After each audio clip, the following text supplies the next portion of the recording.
existentialism within, and kind of trying to figure out just who you were from a spiritual standpoint. Your wife wanted you to join the Catholic Church. You had gotten married, but not in the church. You wanted to be married in the church. There were all these particular issues that were kicking around. And you were really almost, but not quite ready for it. Mm-hmm. Well, the thought of confessing a lifetime of sins to a priest wasn't attractive. But I didn't know. What you didn't know is that you didn't have to do that, right? That's right. I didn't know how the process worked, but it was just off the table. So I made a promise to her. It makes a lot of Catholics nervous, let me tell you. All right, we're going to take a time out. We'll be right back with Greg Ridgely, 326-9200, 800-920-9244. Because You Love Grandpa, the book is available right now, Amazon.com, Barnes & Noble, wherever books are sold. 920 News Scope, 317 in the afternoon, 326-9200 if you'd like to join us, 800-920-9244. Greg D. Ridgely is our guest this afternoon, author of Because He Loved Grandpa, a grandson's faith journey from Pearl Harbor to Iraq. There were three different generations, Greg, in your family that had served in the military. Your grandfather, of course, being the senior generation, and he, from what you describe in the book, particularly from a very young age, was quite proud of his country, extremely moved by what he perceived America to be. But after a period of time where you had little contact with him and came back into his life again shortly before he passed away, you discovered him saying one time that he didn't even recognize his country anymore. You think that a lot of people feel that way? Absolutely, and that was one of the major points of contention when I came back from Iraq, because I viewed everything from the prism of grandpa service, and it was the ideal that an American soldier should have when he's in battle, that the country should be behind him as much as they were in Grandpa's day. Unfortunately, that didn't happen for us in the Iraq War, specifically that time in late 2005, so when I came home, there were so many people that I perceived who wanted our mission to fail. Senate Majority Leader among them. Well, yeah, when he said the war was lost, sure. It was lost. And to me, that was one of the hardest things to take. Not only that, but compared to Grandpa's day, our borders are broken, and we couldn't even enforce our borders. And it seemed like we couldn't pull together the national will to beat this third-rate enemy in Iraq who hide behind women and children, who are really cowardly people. But while that's all true with respect to the enemy in Iraq, the reality of it is that when your grandfather fought a war, the war meant either life was going to be preserved as we know it, or wholesale changes would take place, none of which would be good. Mm-hmm. That isn't, or hasn't been, what the American people have perceived the war in Iraq or in Afghanistan, or both together, to be. Right. That isn't what they perceive it to be. I mean, in many respects, while these wars have gone on, and your fellow comrades at arms have lost their lives and such, life has gone on pretty much normally here. It was almost one of those things, and for that matter, since Vietnam, it was all such skirmishes were kind of things you hear on the radio, see on TV, read in the newspaper, but really doesn't affect you personally, even though you may know somebody who's over there or that sort of thing. Is that a fair characterization? Because this war, particularly the war on terror, the war against the Islamic radicals, appears to be a war that the American people can take or leave if they're interested. Well, World War II was not that kind. That's a perception that I would grant somebody who had the privilege to luxuriate in the country and never had to sacrifice.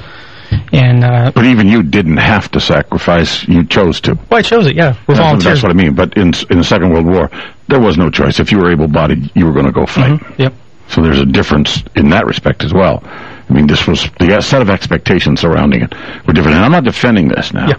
Don't get me wrong. I don't defend where we find ourselves now, because I agree with your grandfather.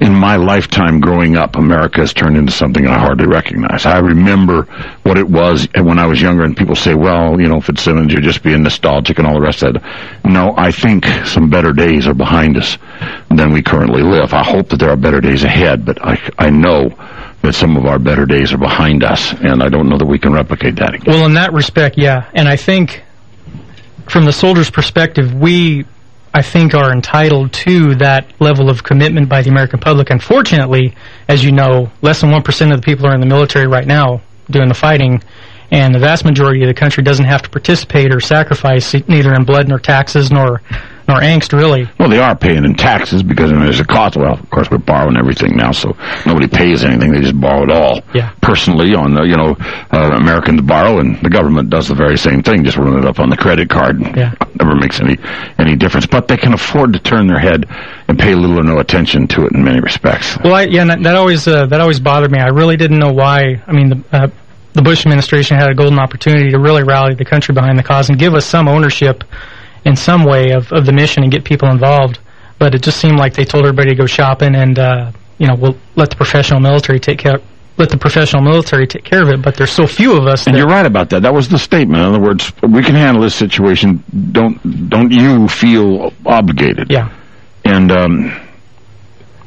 so there was not national ownership of these things. Yeah, and I wondered how we got to that point. I don't know if it was Vietnam. I don't know if they knew something that I didn't. If they tried to rally the American public, ask people to come back in the military, I don't know if they knew or thought that there would be massive riots or protests. I don't know, but I thought that most people would rally around the cause.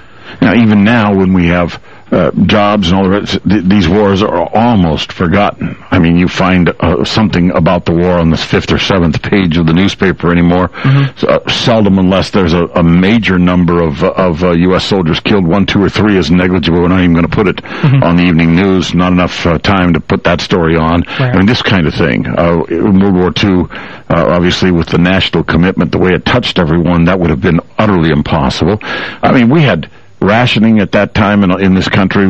People couldn't drive because there was gas rationing. They couldn't get replacement tires because it was rubber rationing. Everybody was being called to go to work. Women and able-bodied men who were not in uniform for whatever reason went to the factories. So there was a 100%. We were buying war bonds. It was a 100% war effort, civilian and military at that time. And maybe it isn't necessary to have that, because quite obviously we've got 2 wars going in 2 separate theaters, and Americans are living life as usual, largely, notwithstanding the unemployment. Some are not, but can afford to basically ignore, if they want, what's going on in that, and that's unprecedented. Maybe that's a good thing that we can actually do that. Maybe it's not. For some reason, I don't feel as though it just doesn't feel like a good thing to me. No, it is not. I can tell you personally from first-hand experience the extreme damage that does to the welfare, the morale of soldiers. So let's talk about that, because let's back up a little bit, though. You spend some time back in the welding business after the experience with the police down there in Vegas, and you go to work for the hotels, and you're doing all kinds of work. I really love the part about you climbing the rides there. Yeah. What was it, Circus? Yeah, that was after the police department. Yeah, but I mean, you went back as a welder, and then you went up. You were repairing these rides in the middle of the night, climbing these. Are you crazy? Yeah.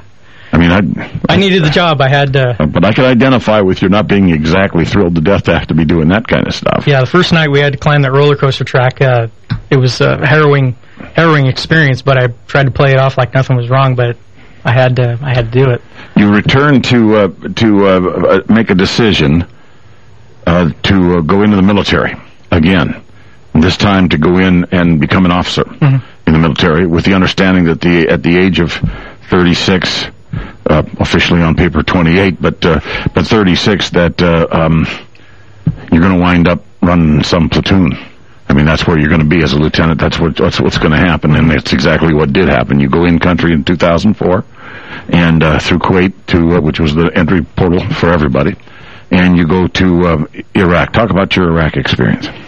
Well, it was nothing like what I expected it to be. The perception that I had going into it was that it would be extensive combat based upon the